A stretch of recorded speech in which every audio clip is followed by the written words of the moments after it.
I just want to say thank you for being here and welcome. I'm Elena Capalbo. I'm the Senior Commissioning Editor for Cases here at Emerald, and I'm joined here by my colleague Louise and our two panelists, Dr. Jawaid Qureshi and Dr. Sonia Mehrotra. So today we're diving into a topic that's on everyone's radar at the moment, using AI responsibly in case study writing. And before we get started, I just wanted to ask all of our attendees a quick question. So how many of you have experimented with AI tools in your writing? And just pop a yes or no in the chat. I'm just curious to see how familiar you are with the tool. I'm actually not sure I can see the chat. I can't really see anything on the chat. I can see the chat. There's nothing coming through at the moment. I'm just wondering if people are popping it in the questions. Yeah, there's a few people saying yes, a couple of smiley faces. Yes, I've tried. That's very much my my level of expertise with AI at the moment. I'm trying. Yeah. So yeah, it seems like a few people have experimented. Nice. Okay, good. Well, if you have experimented so far, of course, this is gonna kind of like clear your doubts a little bit, but also if you haven't really tried it before, this is going to give you a guidance, hopefully, of what you can do with it and what you maybe should avoid doing with it. So let's start. So just a few quick housekeeping notes before we start. You'll see an orange arrow on your control panel, and that opens and closes your panel. You can choose your audio option, either computer or phone. All the microphones are muted, but this is a practical workshop, as we've said. We really want to hear from you, so please share your questions and experiences in the chat as we go. We're going to have a Q&A session at the end. And yes, the session is being recorded and will be shared later. Now, feel free to relax and engage, as again, we want this to be very interactive with all of you. So this is what we'll cover today. I'll start by outlining the purpose of the session and, of course, Emerald's AI guidelines. So what's allowed, what's not, and why. After that, we'll hear best practices for authors from Dr. Sonia Mehrotra and an editorial perspective from Dr. Jawaid Qureshi. We'll wrap up then with a panel discussion with our two editors and a Q&A as well. So why are we all here today? AI is transforming academic writing, including case studies, and it really can help automate and enhance processes, but it also introduces risks like plagiarism, bias, fabricated data, and lack of transparency. Our goal today is to show you how to use AI ethically and responsibly so that we can maintain integrity and trust in publishing. By the end of the session, hopefully you will be understanding Emerald's AI guidelines and how they apply in practice, know what's permitted and what's prohibited, learn best practices for authors, and also have the chance to engage with our editors during the Q&A. Now we're going to start with Emerald's position on AI, which is really the foundation of everything we'll talk about today. So first of all, AI cannot replace authors. It is a tool and not a creator, and it cannot be credited as an author either. This is because authorship carries accountability, and AI simply doesn't have that. Second, legal and ethical accountability stays with the human author. If something goes wrong, inaccurate data, plagiarism, copyright issues, the responsibility is yours, the authors, not the tools.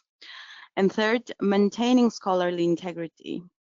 So even if AI assists you, your work must remain original and ethically rigorous. That means your ideas, your analysis, your judgment are still at the heart of the case.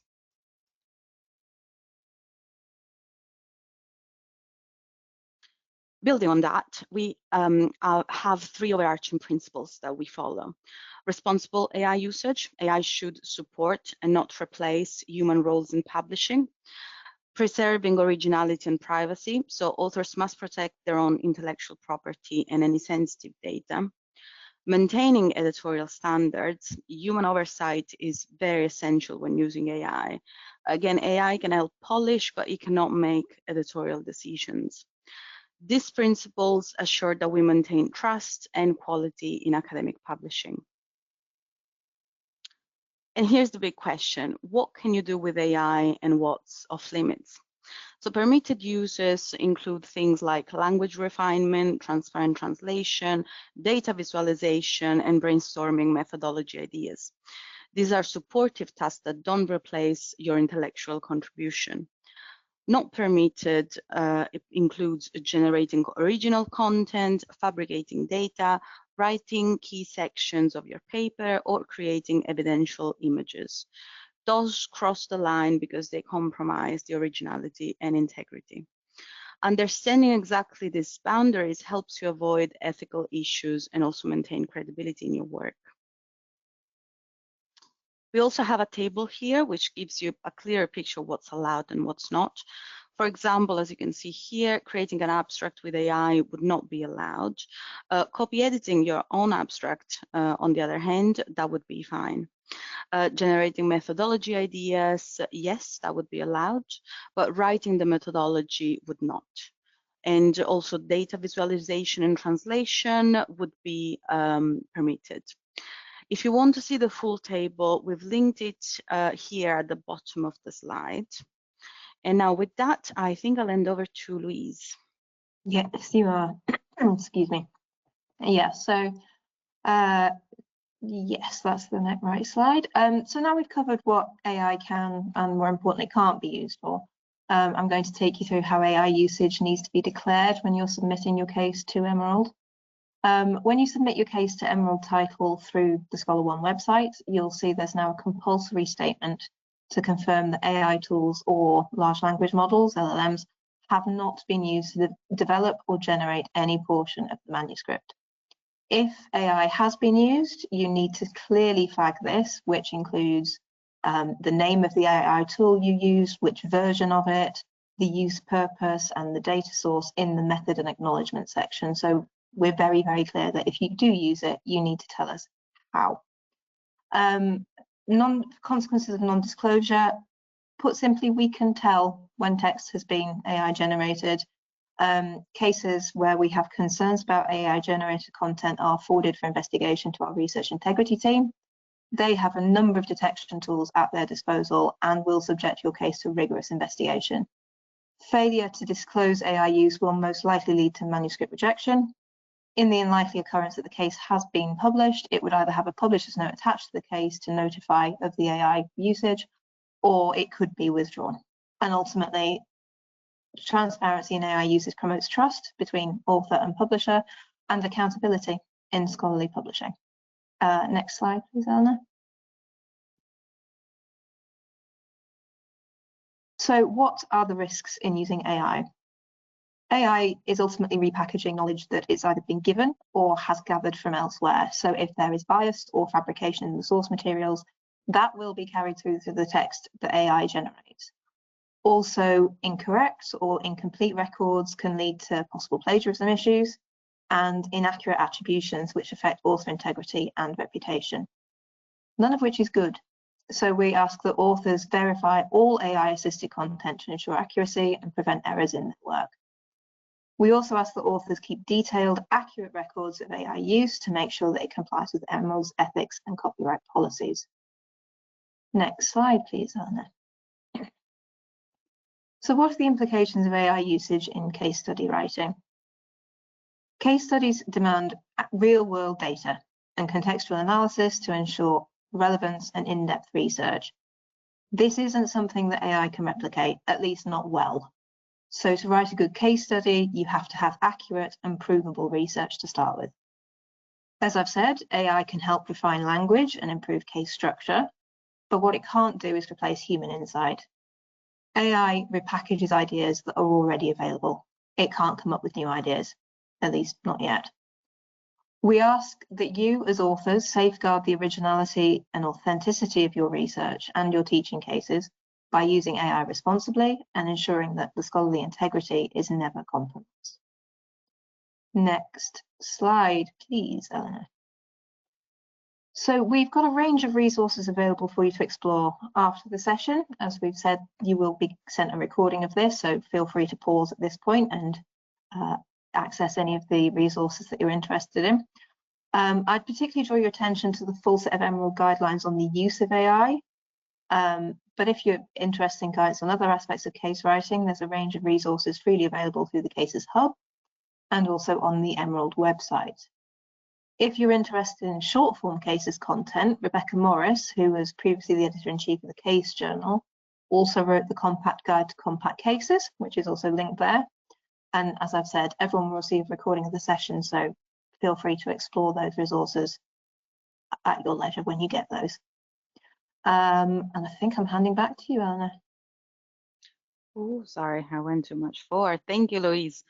That was absolutely brilliant. Okay, so to get to the very exciting part of the webinar today, I'm absolutely delighted to present our two speakers for this webinar, both of whom bring incredible experience and insights into case writing and responsible AI use. So first, I've mentioned before, this Dr. Sonia Mehrotra. Sonia is professor and head of, and I do apologize for my pronunciation because I'm sure it's going to be wrong, but the Center of Excellence for Case Development at SP Mandalis Preen LN Welingkar Institute of Management Development and Research. She also serves as associate editor for the Case Journal and has guided countless authors in creating impactful, authentic cases, and is very passionate about helping writers navigate new technologies like AI. Next, we have Dr. Jawaid Ahmed Qureshi. Jawaid is head of the Case Study Center and HOD for Research Training and Linkages at Zabist University in Pakistan. He is also associate editor for the Emerging Market Case Studies and brings a very strong editorial perspective on maintaining integrity and transparency in publishing, especially as AI becomes part of the conversation.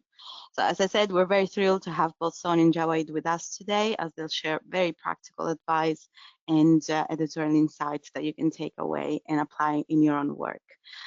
So Sonia, with that, I'll hand over to you. Sure.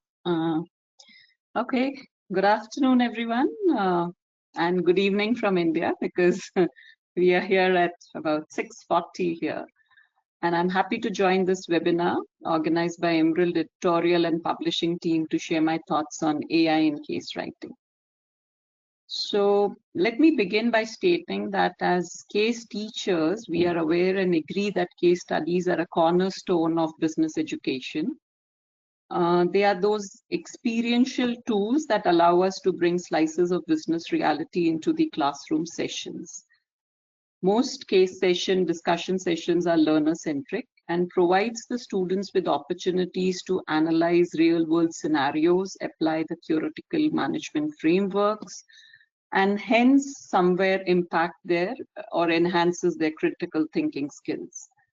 But at the same time, as case authors, we also know what goes behind crafting a compelling case narrative. It demands for collating information from different sources, understanding a particular industry, and then funneling that information to case study requirement, whatever we are drafting.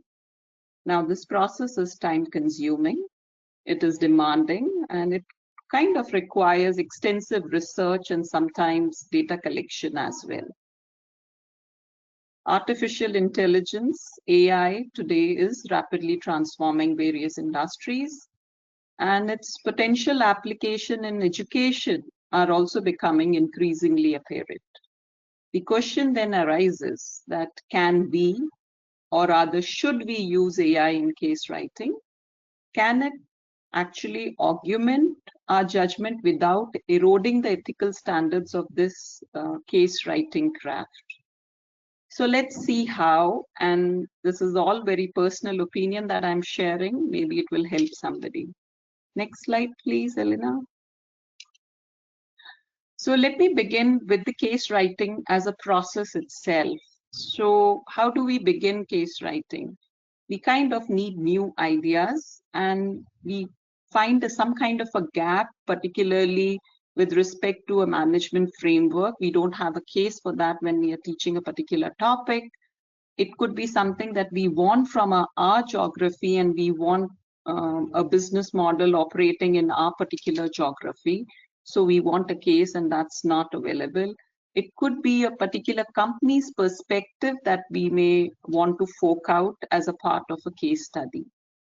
So how were we doing that earlier? We were actually looking into, all kind of print media articles or maybe surfing the net to get the right information.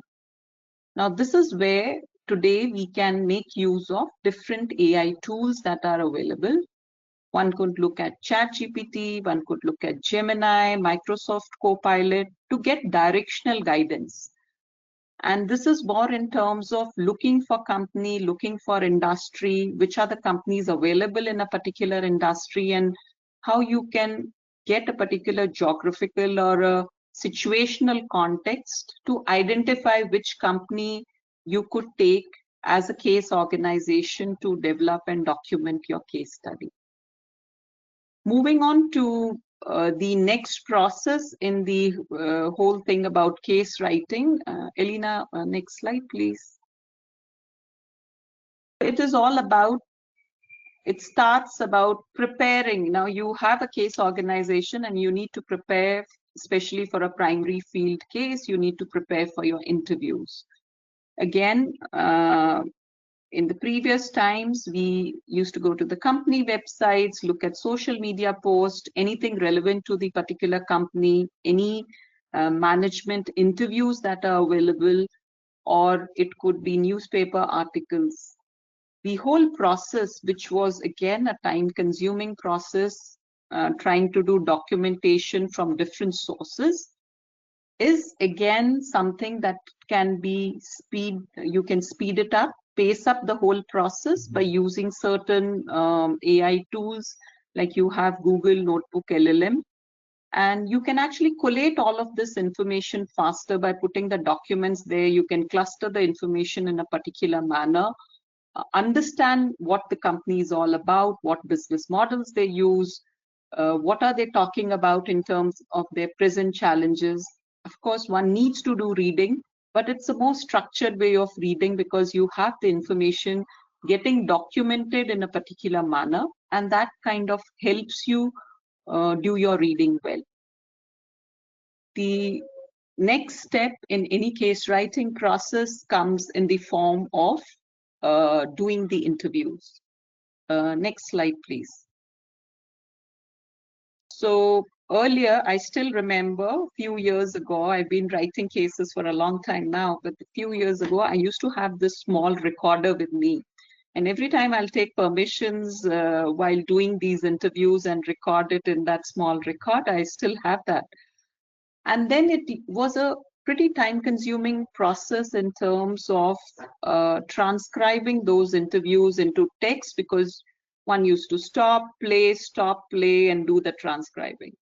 Then came the Otter app, and you had an app like that, which kind of, you had the recorded material, and then you kind of upload it, you split it, because it had a limitation of 30 minutes of recording at one go. So I used to use a splitter, and then kind of transcribe the interview that was recorded into a text format.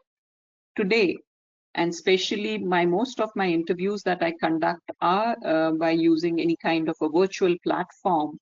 You have AI note takers. On an official format, we use Microsoft Copilot. Teams is what we use. And there you also have a record and transcribe button there. If you press that, you actually get the whole recording transcribed dynamically. As we speak, the whole text starts coming in. So that's another way. It's a real-time transcription that's happening. And it's not limited to only doing the transcription well. You have other tools, like you have read.ai, which actually helps you if you actually integrate into one of these virtual platforms. It helps you also cluster the information, saying that Sonia said this, Louise said this, Elena said this, and so on. So it will also structure. If you develop a particular kind of prompts, it will help you navigate through the information. which means that whatever has been transcribed, you're not going to put that directly into the case study, but it will be in a more structured format, and it will help you read the document in a particular manner in a faster way is what happens. So yes, these are all different kinds of documentation tools which help you understand about a particular company or organization and structure the information in a particular way. And then comes the writing process. Elena, next slide. Now, this is where I do not recommend use of any kind of an AI tool. I stick to my understanding of the collated information, develop the case narrative with the relevant decision focus, and decide on the various subsections that should go as a part of my case study. As case authors, case writers, and teachers, we need to bring in that human element, because cases per se are lived experiences. While you are doing the interviews, there are those anecdotes that kind of get transcribed or that the protagonist will share. Those are some things that you can bring in your case story and do the connect between the reader and the writer. So this can happen only if it is a human generated content and not an AI generated content. So this is where I say don't use it at all. Maybe for some sections of industry where you probably want to understand a little more, and it's a technical industry. For example, you are doing something in automobile industry and you want to know what's happening in automotive industry. Again, you can use it as a directional tool to get information about the automotive industry in 2025, and then use that information in a particular manner, the way you want to write as an author and present it in your case. So AI can speed up the process of collating various relevant documents, yet the role of the case author remains central to providing meaning, nuance, and bringing in the relative theoretical frameworks that you want to analyze in your case study information. Next slide, please. And the most critical document as a part of a teaching case study is the instructor's manual, also known as a teaching note. And again, do not use any kind of an AI tool here, because as case writer or author, we know best what are our teaching objectives, what do we want our students to learn through our cases, and what could be those particular student assignment questions that will help achieve the identified learning objectives that we have listed in the teaching notes section. And again, as domain experts, we also know what management frameworks that can come and how the students should be using it. Maybe for referencing, there are AI apps like Zotero, Mendeley, which you can use to generate your referencing part of it. Lastly, I would like to say that I have been experimenting with some of the AI tools, not in terms of generating a case study, but once my script is ready, can I use these AI tools to create probably an audio case? Yes, I can.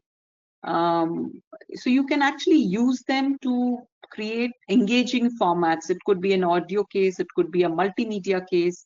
I remember a few years ago, I actually did a whole case on Doodle. It was a very satisfying experience, but it was very time intensive, demanding. Probably there's an AI tool. If my script is ready, I can put it and see that how I can bring out a doodle of the whole thing, because it's also about how do you engage your audience, and different formats are today becoming very powerful in any case study discussion session. So with that, my only take on the whole thing is that AI can be a companion, and yet the case stories and ideas need to remain rooted in the local and the regional realities, and which can happen only when humans as case authors contribute to the documentation of these case studies. So with that, thank you. Thank you for listening to me.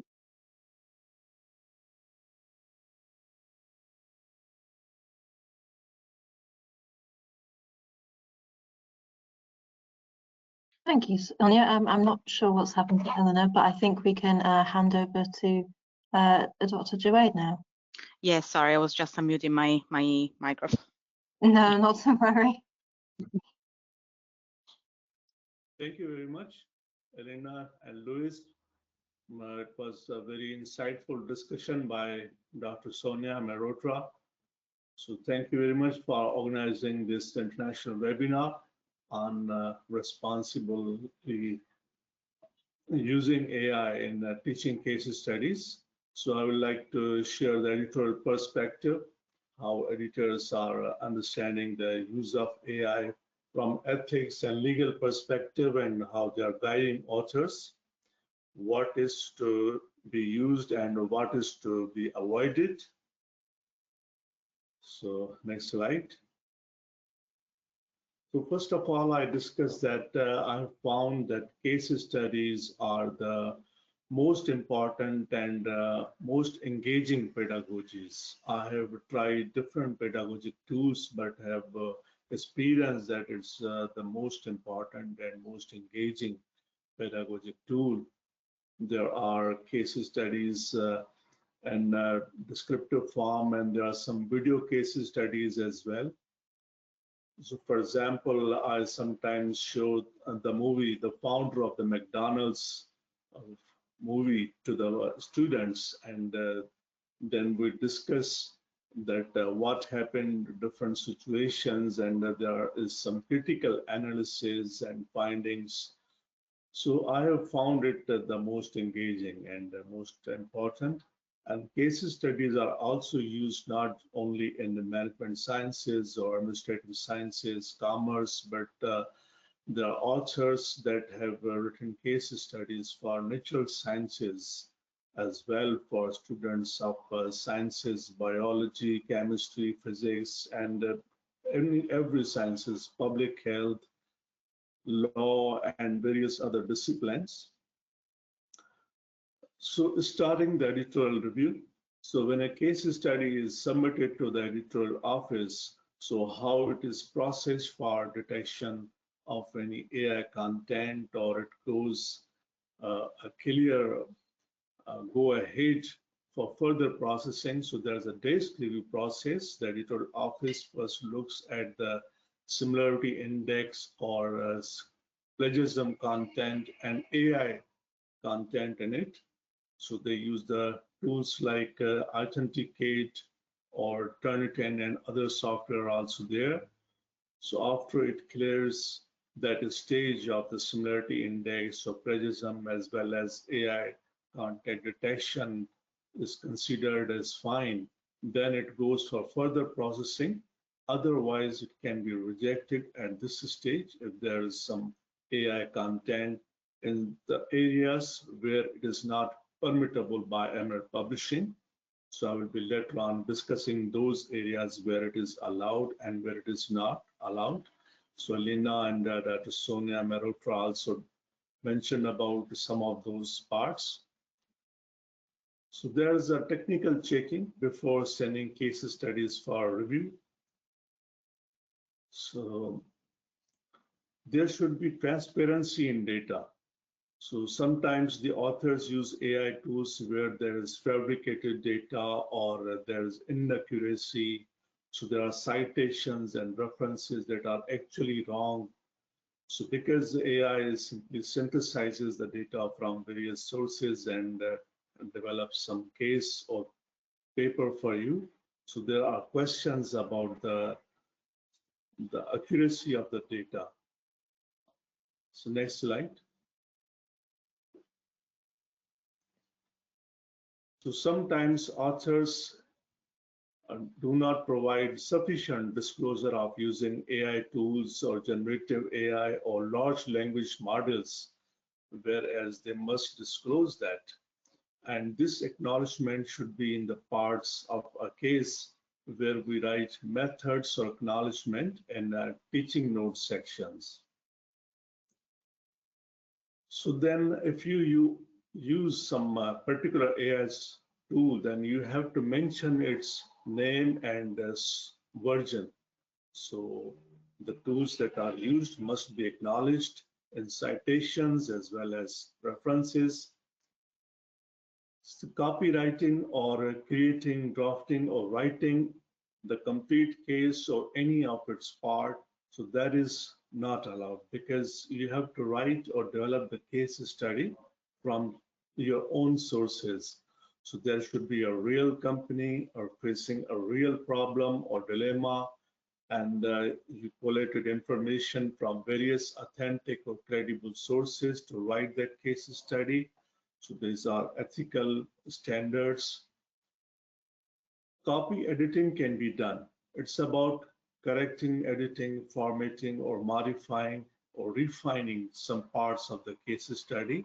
So that is done for the sake of simplicity or clarity in language, as well as improving the structure of a case study. But again, you need to acknowledge the source. Next slide.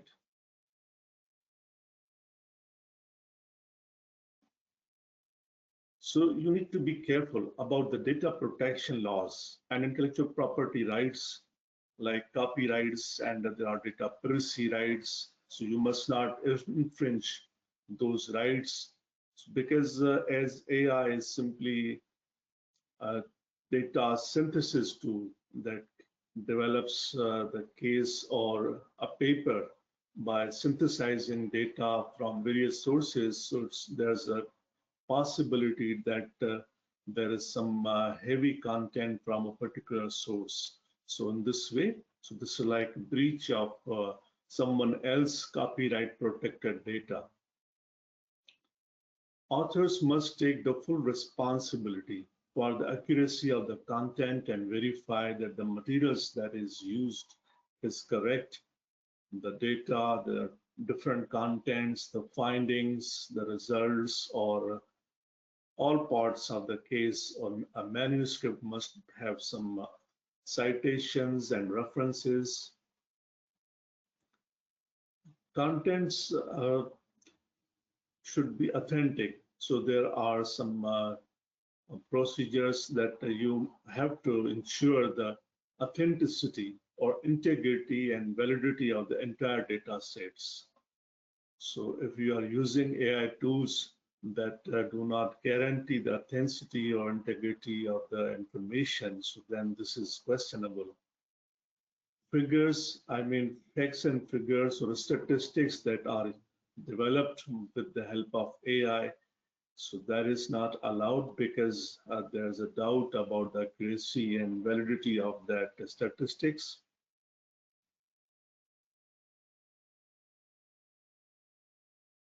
Use of examples of generative AI or for illustrative purposes, for scholarly critique and discussion, so that is allowed, because there are illustrations like figures, tables, or exhibits that are developed from your own research-based content for the sake of a scholarly discussion, so that is allowed.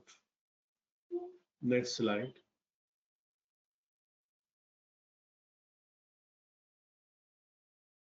So when we are as okay with the manuscript that it meets the technical merit and it has the required format in structure and it is free from any similarity index or plagiarism or AI content, then we send it to the reviewers for peer review. So the reviewers review the case studies and provide helpful feedback for improving the case further to authors, and they should do it on their own. They also should not use any AI tool or large language models to review the case. This is also considered as unethical, and they can use that AI tools for the sake of improving the quality of their comments. For example, everyone is not a native person in English, so they can write the comments, and for the sake of improving the comments quality in terms of English or language, so for that purpose, AI tools can be used, but they need to just mention it to the editorial team. And another important thing is using AI tools for accepting a case study or rejecting it is not allowed, because human beings are considered as more intellectual than AI or artificial intelligence. So their decisions should be based on some factual and critical analysis of the papers or manuscripts. So based on some integrated so content, they need to evaluate the case for its merit and should accept or reject it. So over there, using AI tools for accepting or rejecting a case study is not allowed. Next slide. Editorial independence by Emerald Publishing. Emerald Publishing gives a full autonomy and authority to editors for accepting a case or rejecting it based on technical merit, format, structure, and various other aspects of a case study based on quality. So we have got the full liberty, but we have the accountability, transparency, and objectivity of purpose in mind.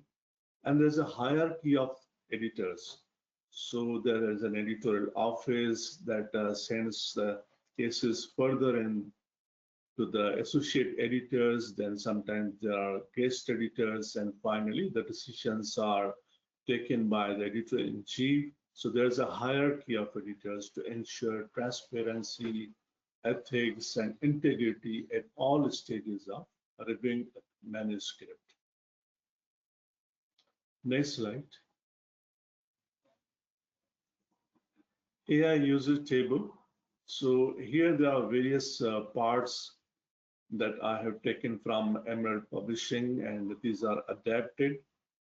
For example, abstract development.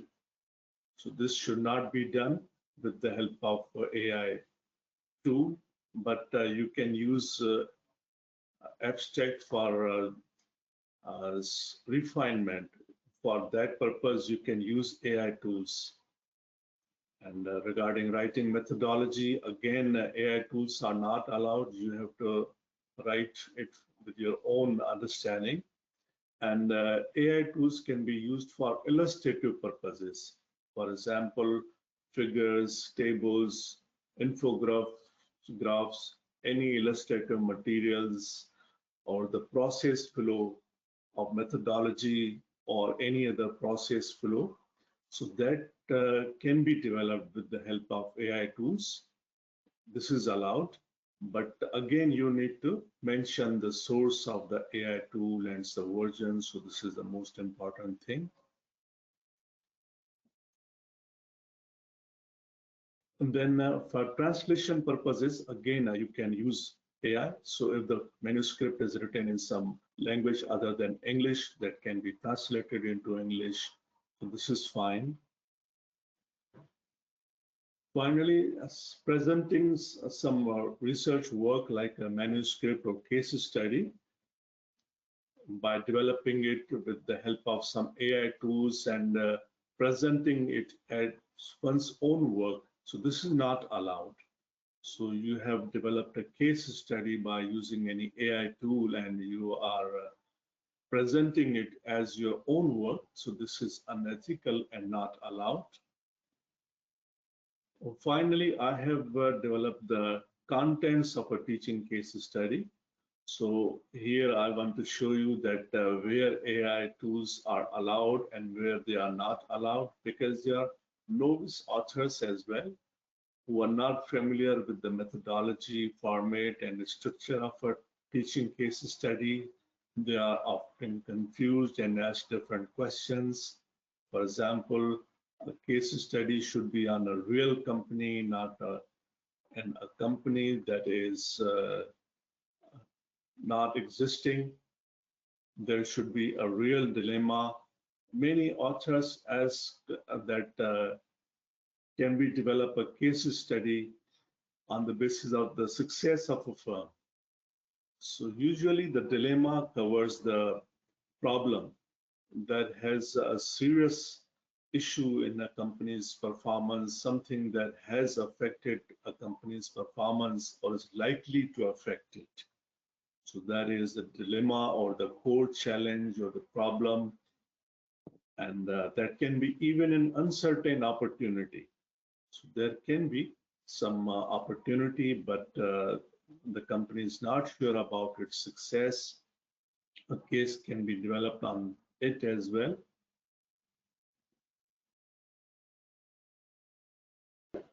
So AI usage table for individual contents, AI usage for write-up. For example, you start the case study with the opening paragraphs focusing on a dilemma. So here AI tools they are not allowed.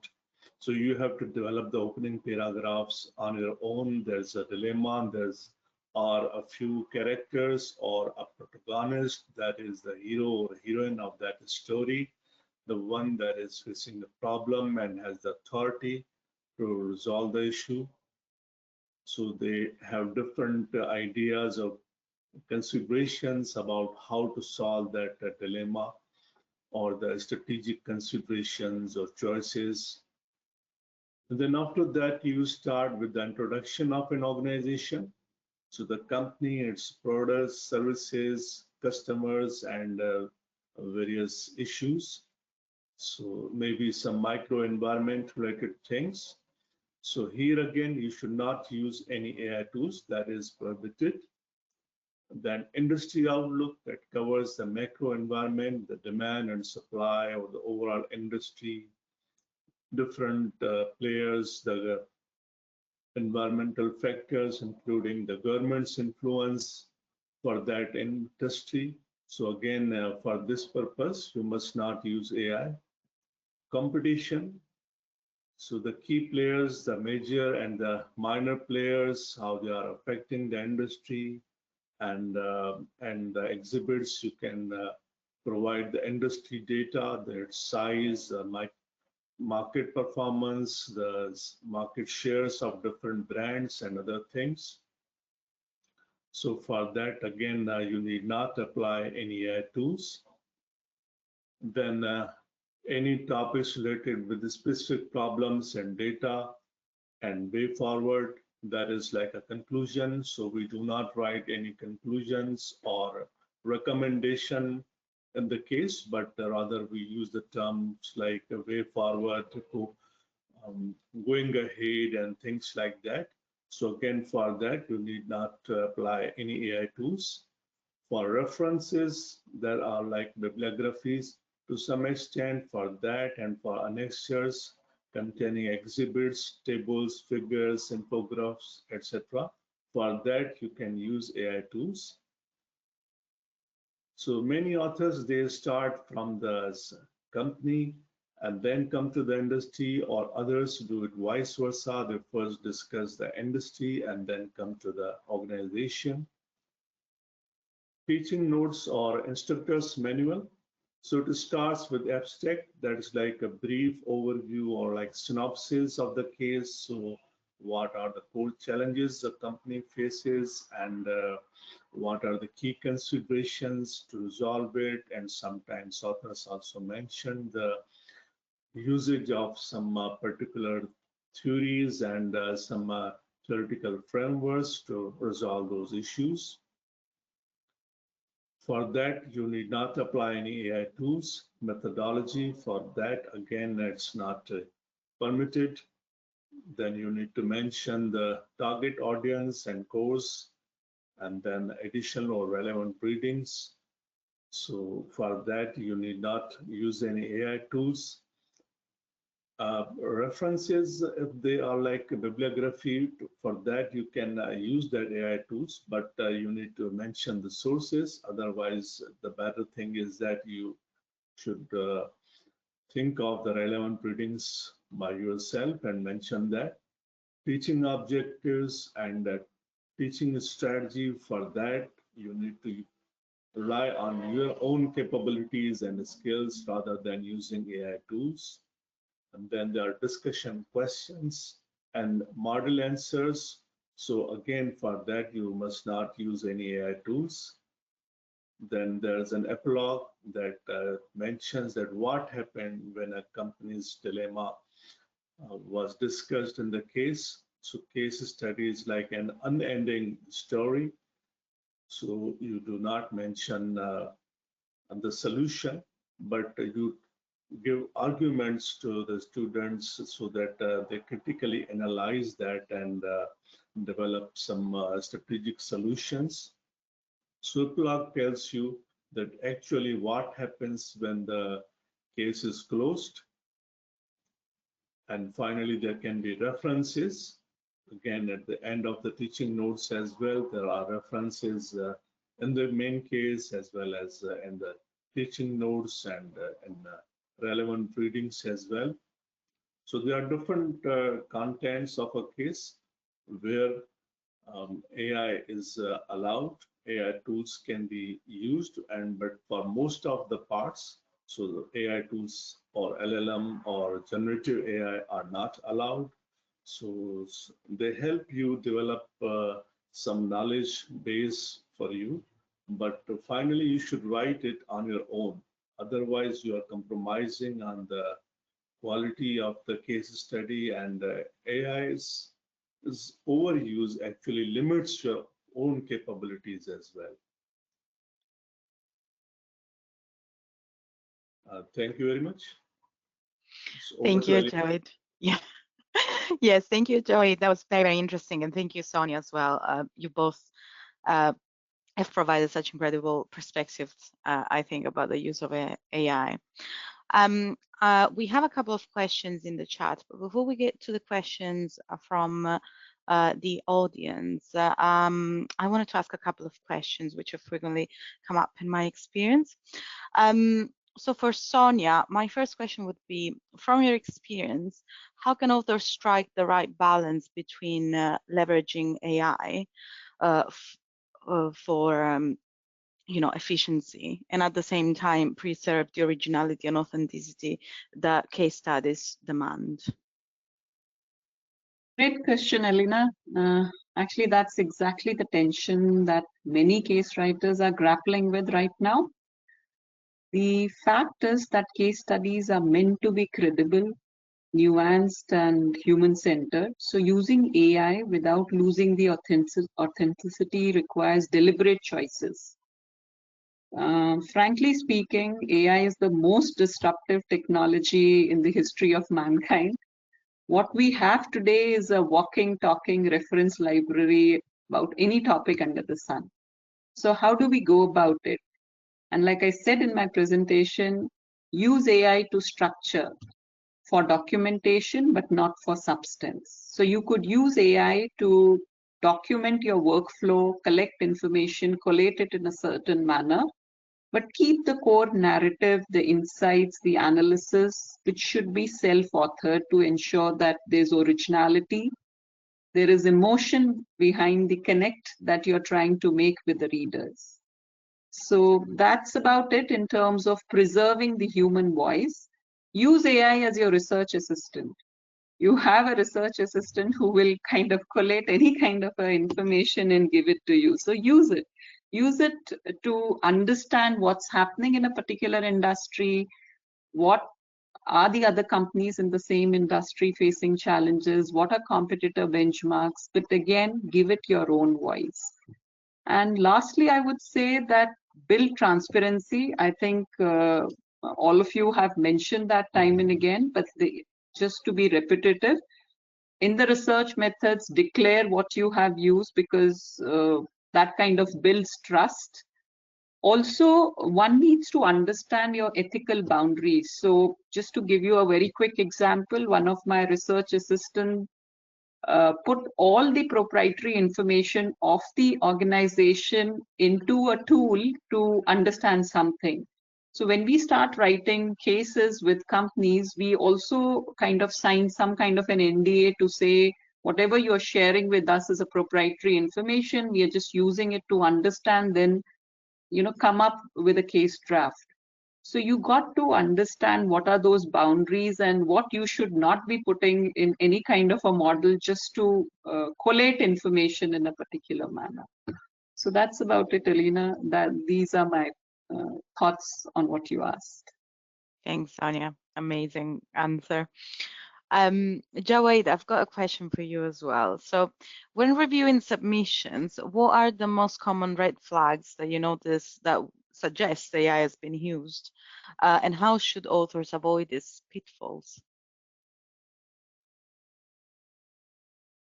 There are some cases when authors use AI tools, and we identified that from the flow and patterns of data. So from that, we sometimes detect some AI content and investigate the matter further. Sometimes the authors themselves disclose that they developed some model answers of the discussion questions by using some AI tools. So then we ask them that this is not allowed by Emerald Publishing.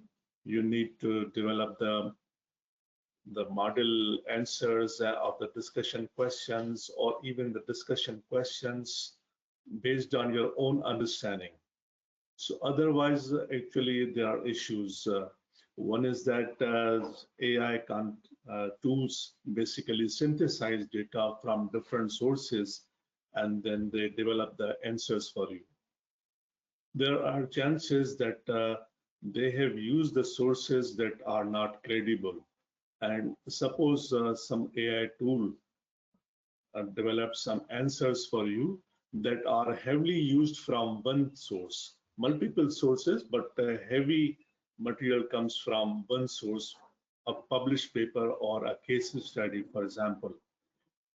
Suppose the case study is published or a manuscript is published, but at later stages, editors receive some complaints from authors that their scholarly original work, copyrighted, protected work is replaced and published in the form of a case study. Then this matter is inquired, it's investigated, and the papers can be retracted. So as this is very difficult for authors because there are some punitive actions. Their universities also discourage that. There can be punitive actions, and even some universities may ask the scholars to leave the universities, or there can be rustications on them for a few years so that they do not work in the academia for a certain period. So it's better to avoid such sort of issues. Thank you, Jawaid. That's amazing. Now, how long do we have left? Yeah, I think for the sake of time, we're gonna move on to the Q&A. And Louise, can you tell us a couple of questions that have come up?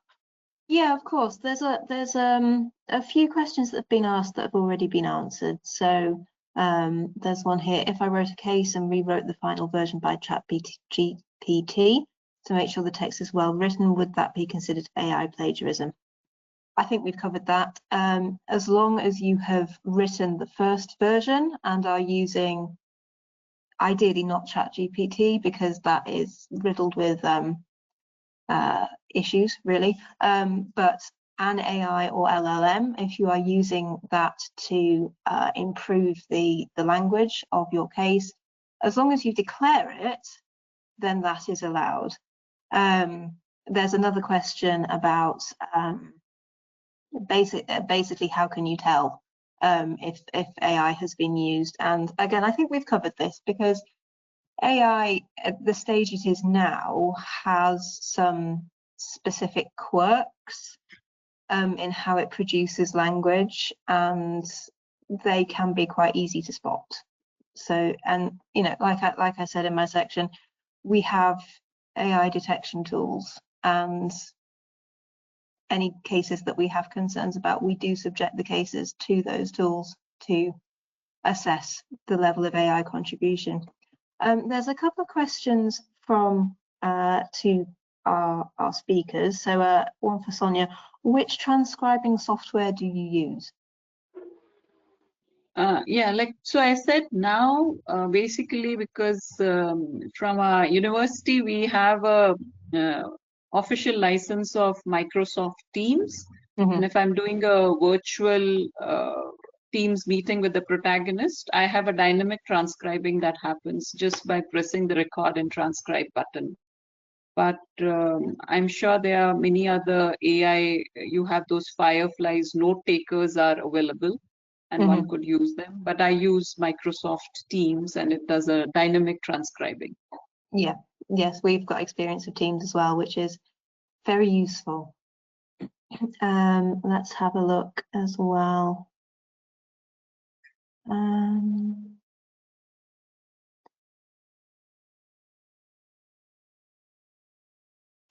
A question to Dr. Jawaid. If we write a case study based on secondary data, do we still need approval from the company before publishing it? Yeah, No, yes, Sonia. No, please go on. Sorry. Yes, Jawaid, go on. So the good thing is that we should have some consent form before publishing the case. But there's a case that is developed purely from the secondary data, which is open source or public data, then it's not necessary to obtain a consent letter from the company, unless there are some issues like sometimes there is heavy information obtained from the website of a company, where the company writes that the information is copyright protected. So in that case, the authors might be asked to take a consent form because you have obtained a lot of information from the company's own website that mention that it has copyright protected data. Otherwise, normally authors use public sources. For that, a consent letter is not necessary. Just to add to that, the only thing I would suggest with secondary cases particularly, it is very, very important to keep accurate records of where you've got the data from, when it's been accessed, and just really, really vigilant note taking, because you know the internet, things can be updated, things can be taken down, and you know you might go back to find a reference 6 months after you originally accessed it and it's not there.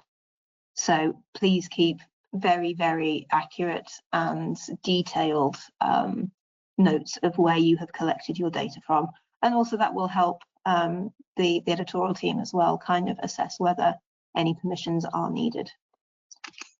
We've got time for one more. I think we've got time for one more.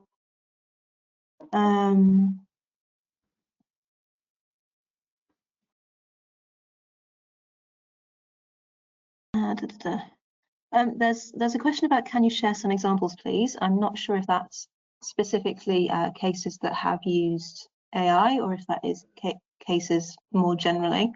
What I would say to that is that there are a range of resources on the hub, as we've already mentioned.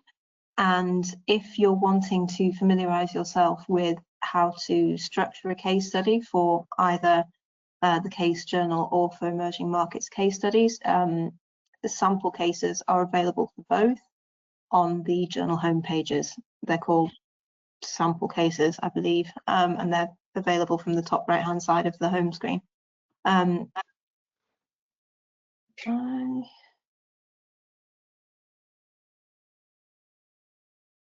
think that's probably it. There's a few things about, please can you suggest the most effective AI tools in case study writing? I think that's probably going to depend on what you're wanting them to do. I've said before, ChatGPT has issues, so but things like Microsoft Copilot, I think we'd agree is possible. Sonia's mentioned that the Teams transcription for interviews, and referencing services as well.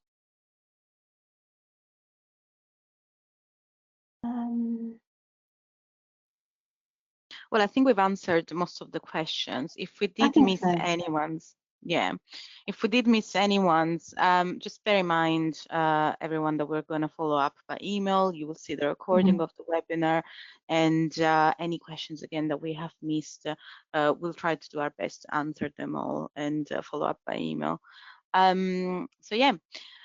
So yeah, thank you both, Sonia and Jawaid, for Thank you. this really amazing session. Brilliant, information you've provided and answers to questions as well. We're very, very grateful for you to be speakers today. And thank you everyone for joining us today. I hope you found it this interesting. One last slide and then we're gonna go. Just in case you would like more information, you would like to collaborate with us or contact us, feel free to reach out to us on either of these two email addresses. And thank you again, and goodbye. Thank you. Thank you. Thank you, both of you, Elena and Lisa. Thank you, Jawaid. Nice meeting you. And thank you, the audience. Take care. Bye. Bye. Have a good evening. Oh, good Bye. afternoon. Bye.